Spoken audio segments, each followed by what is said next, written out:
Las palabras diablo y demonio son un legado de la influencia griega sobre el cristianismo. El demonio o daimon significa fuerza, impulso y pasó a ser identificado como fuerza negativa.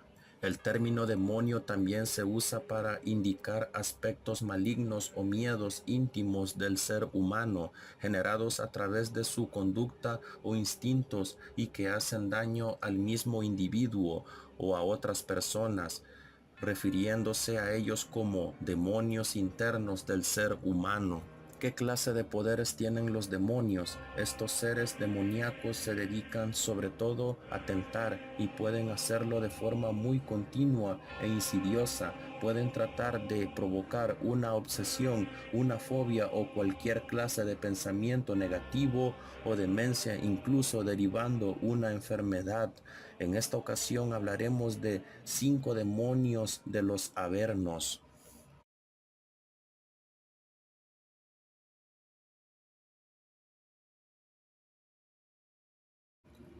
El demonio Belfegor, también conocido como Belfegor, es un personaje presente en la tradición judía y cristiana. Su nombre se deriva del dios moabita y se convirtió en un demonio en la religión cristiana. A lo largo de los siglos, Belfegor ha sido retratado en la literatura y cultura popular, convirtiéndose en un personaje icónico. El demonio que representa la pereza es Belfegor, el señor de la apertura. Forma parte de los 7 príncipes del infierno y era un seguidor de Lucifer cuando provocó la rebelión para dominar los cielos. Fue desterrado al infierno perdiendo su físico de ángel y transformándose en demonio. Su misión es incitar al hombre a ser ocioso, conformista y cómodo al mostrarle los pasos para llegar a sus metas, utilizando caminos poco éticos. Sus creaciones son seres mediocres que suelen conformarse con miserias o son tan codiciosos que obtendrán lo que quieren por los medios más fáciles. Belfegor proviene de la corrupción del nombre Baal Peor. Así será llamado un dios moabita, quien era adorado bajo la forma de un falo. Esta entidad fue mencionada en el libro de Números 25, 1, 15 y en el Deuteronomio 3, 29. En los relatos de la Biblia, el Dios se encargaba de tentar a los israelitas antes de ingresar a la tierra prometida. Según historias, la etimología del nombre está vinculada a la adoración de este demonio.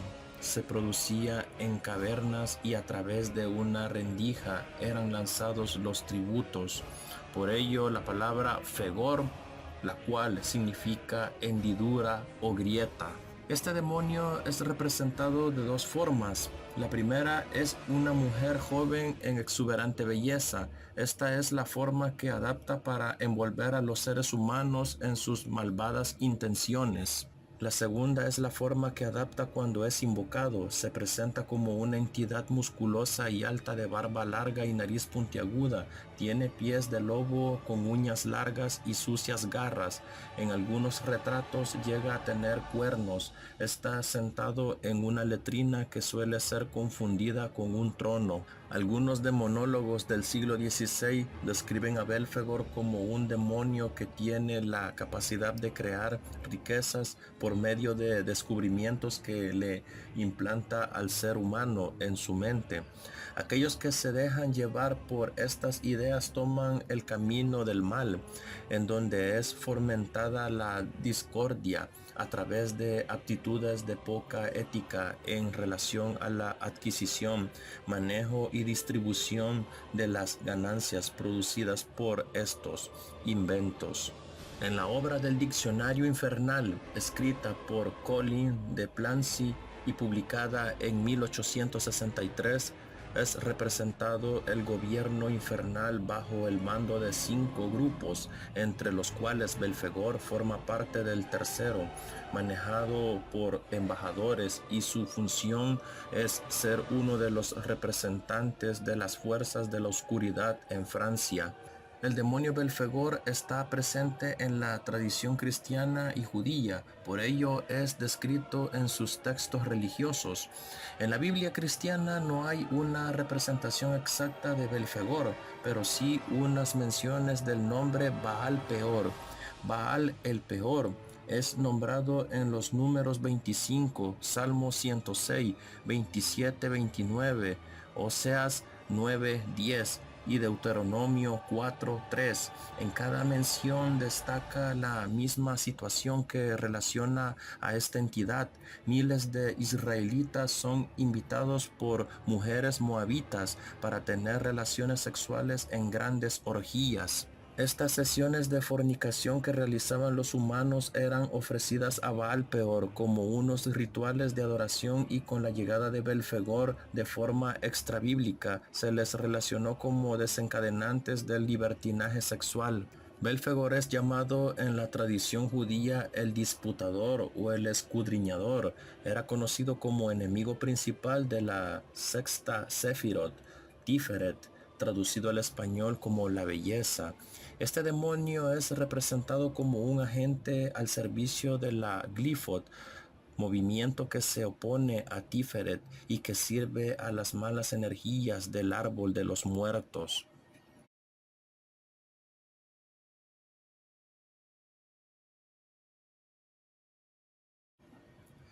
Andras, el comandante de la sombra, empuña los susurros como armas en la guerra silenciosa.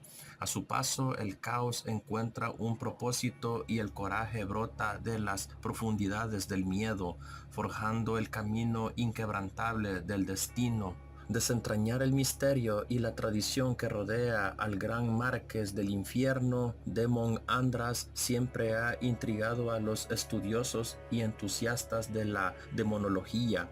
Esta entidad enigmática, a menudo pasada por alto en la mitología común, tiene una profundidad y una riqueza incomparable que se suma al tapiz de la tradición demoníaca.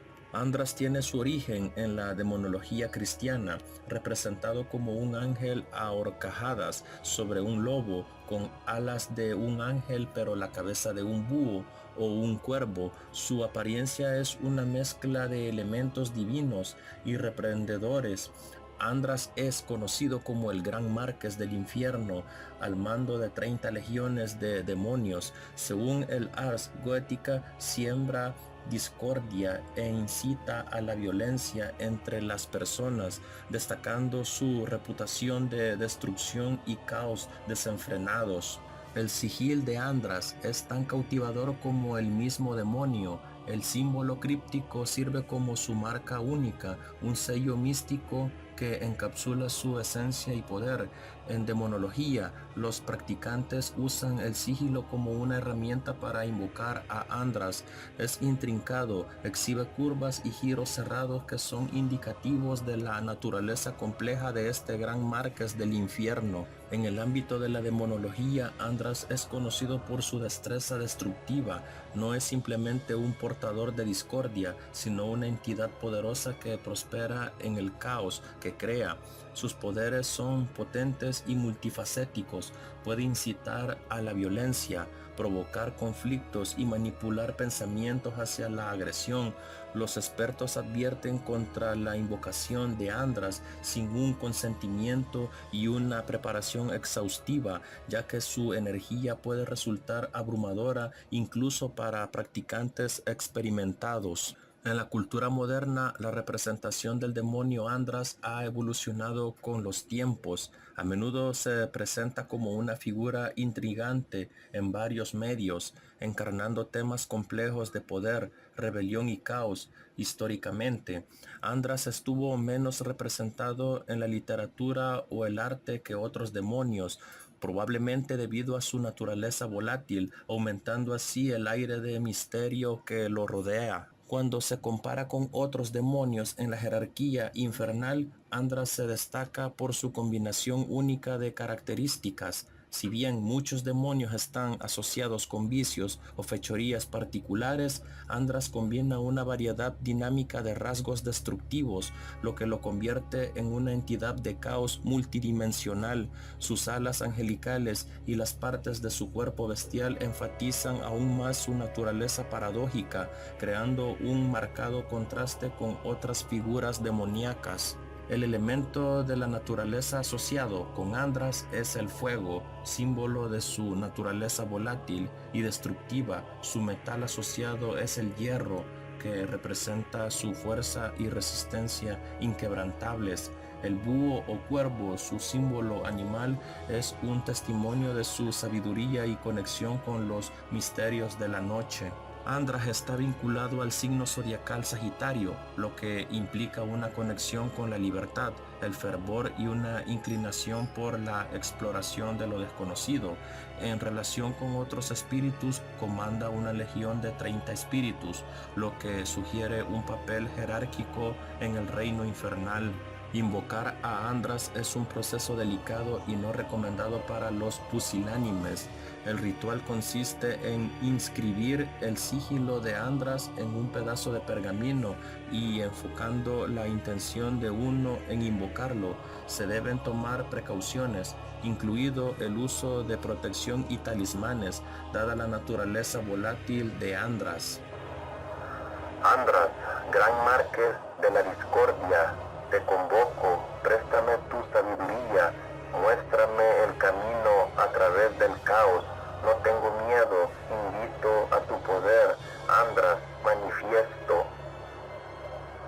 Andras es a menudo representado como un ser con cuerpo de ángel y cabeza de búho, montando en un lobo negro y empuñando una espada afilada. Estas escalofriantes imágenes resumen su papel como portador de conflictos. El búho simboliza la sabiduría oculta, pero en este contexto también representa la naturaleza silenciosa y depredadora de Andras. El lobo negro y la espada enfatizan aún más sus características agresivas y destructivas.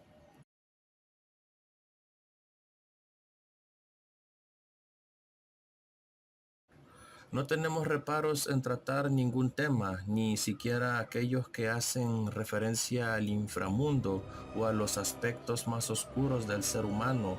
Así queda demostrado al traer a una de nuestras pruebas Asmodeo, un archidemonio que así es como se denomina a los sirvientes del diablo o Satanás.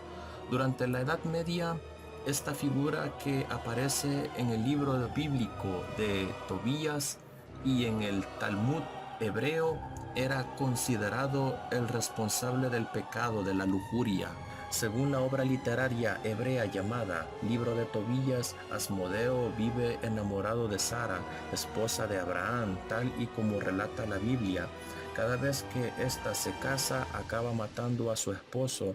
Tras 7 asesinatos, Tobías pide ayuda al arcángel Rafael para que los efectos del demonio no le lleguen a él, y éste le dice que tiene que arrancarle el corazón, los riñones y el hígado a un pez y cocerlos en unas brasas. Asmodeo no puede resistir el hedor y huye hacia Egipto, donde fue encadenado de por vida. En el Talmud, código civil y religioso judío, Asmodeo fue atrapado por el rey Salomón, quien le obligó a construir el templo de Jerusalén.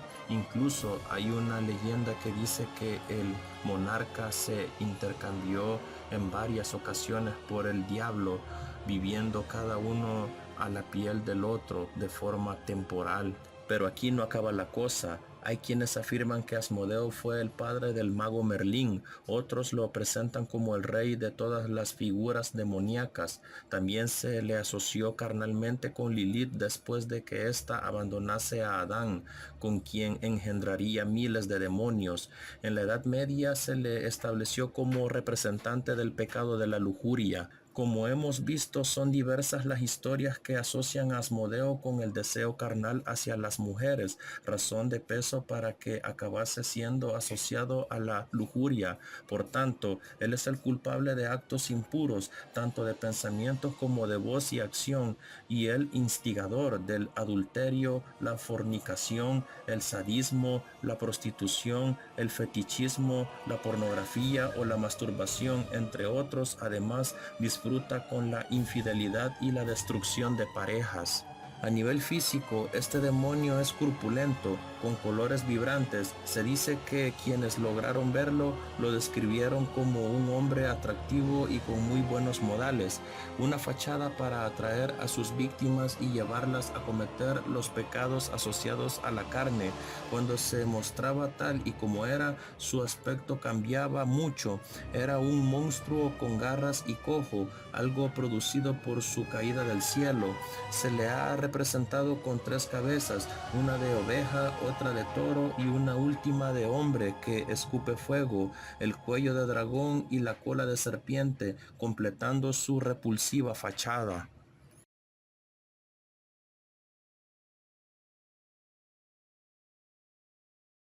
La presente obra, El Gran Grimorio, es de origen francés y fue probablemente escrita en el siglo XVII o XVIII. La primera edición no lleva fecha o lugar de publicación. Se dice que hay una versión de 1522. El título completo de esta obra es El Gran Grimorio, el arte de controlar los espíritus celestes, aéreos, terrestres e infernales, con el verdadero secreto de hablar con los muertos, ganar a la lotería y descubrir los tesoros, etc. Aquí se presenta al supuesto primer ministro de Lucifer. Según la mitología esotérica, Lucifugo Rofocale es el primer ministro del infierno dantesco. Este demonio puede poseer a las personas y lo hace solo de noche, en ausencia de luz. Su nombre significa precisamente el que huye de la luz. Solo puede asumir un cuerpo de noche, dado que ya odia la luz. Entre sus muchos poderes está la pena de la enfermedad, la deformidad, la creación de terremotos y la destrucción de las deidades sagradas. Sus poderes cubren en total todos los tesoros de la tierra. Rofocale puede ser un anagrama, un demonio llamado así en el elemento, un grimorio también importante. Esta clase de literatura popular fue creada por la tradición y la leyenda para explicar el universo, el origen del mundo, los fenómenos naturales y cualquier cosa para la que no haya una explicación simple, como parte de una doctrina misteriosa reservada a unos pocos iniciados. El Gran Grimorio establece que si el mago no puede dominar un círculo mágico y una vara de voladura, una vara algo más grande que una de las conocidas varitas mágicas, casi como un cayado para el control de los demonios, entonces es necesario un pacto. Un pacto no puede hacerse con los 3 más altos demonios, Lucifer, Belcebú y Astaroth, sino solamente con uno de sus lugartenientes. Proporciona un gran conjuro para convocar a Lucifugo Rofocale, que es un espíritu reacio y obstinado que debe ser forzado a aparecer con el uso de la vara de voladura y amenazas de maldiciones. Según el Gran Grimorio, cuando aparece el personaje de Lucifugo Rofocale, exige que a cambio de sus servicios el mago se entregará por 50 años para hacer con su cuerpo y el alma lo que le plazca.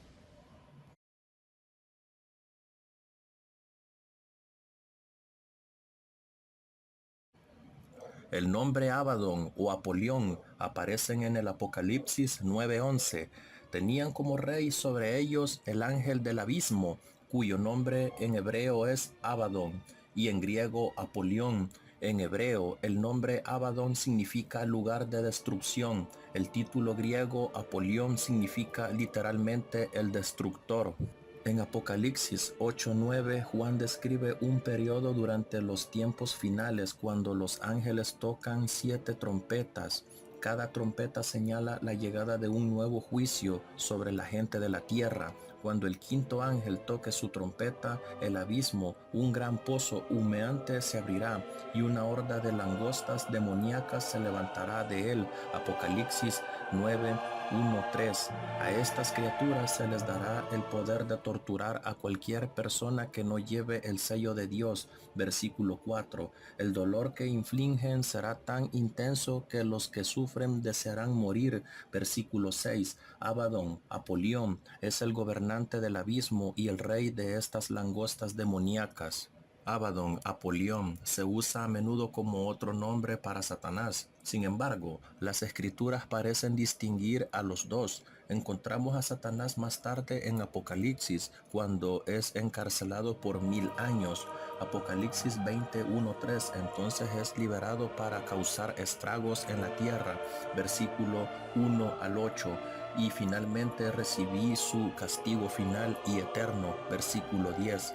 Abadón, Apolión, es probablemente uno de los subordinados de Satanás, un demonio destructor y uno de los gobernantes, autoridades y poderes mencionados en Efesios 6:12. Abadón significa el destructor o la destrucción. Muchos consideran que Abadón es el ángel de la muerte, aunque algunos creen que Abadón es un lugar. Lo más frecuente es que se le considere un ángel caído. Su función es supervisar la destrucción de la tierra en el día del juicio final.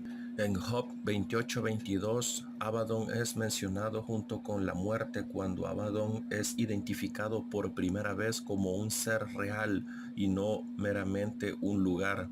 Algunas interpretaciones bíblicas incluso tratan a Lucifer, Satanás y a Abadón como la misma figura. Sin embargo, muchos teólogos señalan pasajes específicos en el libro de Apocalipsis y otros pasajes bíblicos como evidencia de que Abadón es una entidad distinta. Por ejemplo, un versículo dice: tienen sobre ellos como rey el ángel del abismo. Este versículo llega después de que Dios desató las langostas para torturar a la tierra durante el fin de los días. Algunos eruditos leen esto en conjunción con Proverbios 37, donde las langostas no tienen rey. Así que, mientras Lucifer funciona como el rey del infierno, Abadón es el líder de las langostas, de los demonios desatados para torturar a aquellos que no llevan el sello de Dios. Muchos también señalan a Efesios 6:12, donde se describe que Satanás tiene subordinados, mientras que Abadón podría no ser sinónimo de Lucifer. Él comparte rasgos similares. Aquellos que están familiarizados con la Torá o la Biblia saben que Satanás busca destruir las obras y creaciones de Dios. Aunque Satanás no recibe tanta exploración en la Torá, su existencia está indiscutiblemente presente en el texto. Durante el fin de los días en el Apocalipsis, Dios libera a los demonios del infierno. Los seres humanos que no tienen el sello de Dios en sus frentes sufrirán a manos de Satanás y sus demonios. Aquí, Satanás funciona como el antagonista principal de Dios, y es Abadón quien sirve como líder de la plaga de demonios para torturar a la tierra. Abadón es una figura controvertida para algunos, ya que las interpretaciones difieren en cuanto a si Abadón es un siervo de Satanás o un ángel de la muerte autorizado por Dios. Tanto en la tradición judía como en la cristiana, Abadón no es solo la personificación de un ángel caído, sino un verdadero lugar de destrucción. En Job 31:12, Abadón es descrito como un abismo infernal, porque sería un fuego que consume a Abadón. Algunos creen que Abadón es tanto un ser manifiesto como el pozo sin fondo que él supervisa. Juan escribe de este abismo en Apocalipsis, describiendo que después de que el quinto ángel toque su trompeta, una estrella cae del cielo y abre el pozo sin fondo. Una tormenta de humo surge y del humo una plaga de langostas emerge para atormentar, pero no para matar a los hombres que carecen del sello de Dios en sus frentes. Algunos creen que Abaddon es simplemente un término para un pozo sin esperanza, como el infierno. Tales teorías apuntan al hecho de que Satanás es el gobernante del infierno y que Abaddon significa destrucción o lugar de destrucción. Es solo sinónimo del reino de la tortura donde Satanás tiene dominio. Tales entendimientos se centran en el pasaje de Job 31:12, en el que Abaddon es descrito como un lugar de fuego. Este argumento obtiene cierto apoyo en el Salmo 88:11, que dice: Tu misericordia será declarada en el sepulcro, tu fidelidad en Abaddon. Sin embargo, es también en Job donde Abaddon se identifica por primera vez como un ser consciente. En Job 28:22, Abaddon puede hablar y oír y es la personificación de la muerte. Muchos también señalan las antigüedades bíblicas de Filón que describen a Abaddon como un lugar. Abaddon se usa indistintamente con la muerte en muchos pasajes, pero los que estudian los textos agnósticos señalan que Abaddon estaba presente en la tumba de Jesucristo en el momento de su resurrección. Su papel como ángel en el ejército de Dios o como subordinado de Satanás se vuelve más confuso en los documentos agnósticos. En el Evangelio de Bartolomé, Abaddon se acerca a Jesús en el inframundo después de su muerte, pero Jesús se ríe ante Abaddon, lo que lo aterroriza a él y a sus hijos cuando Jesús resucita de entre los muertos. Abaddon y su hijo Peste tratan de proteger el inframundo. Sin embargo, Jesús se había ido del infierno y según Bartolomé solo dejó 3 almas allí: Herodes, Caín y Judas. En otro documento agnóstico, Abaddon juega un papel vital en la creación inicial de la humanidad. Él recibe la tarea de recoger la tierra de la que Dios crea a Adán. Entonces es identificado como un guardián y todos los ángeles, demonios y entidades corpóreas le temen. Además, en el día del juicio se dice que Abaddon llevará a las almas al valle de Josafat, donde Dios entregará a todas las almas para el juicio final. Esto se suma a la confusión para muchos que aceptan los documentos agnósticos como parte de su entendimiento bíblico, porque Abaddon suena muy parecido a Lucifer en este sentido. Se cree que Juan escribió el libro del Apocalipsis mientras vivía en el exilio en la isla de Patmos. Allí, según se dice, recibió un vistazo del día del Señor o el final de los días. En Apocalipsis, Juan revela que los ángeles caídos serán liberados para causar estragos y esparcir la tortura en la tierra durante el Apocalipsis.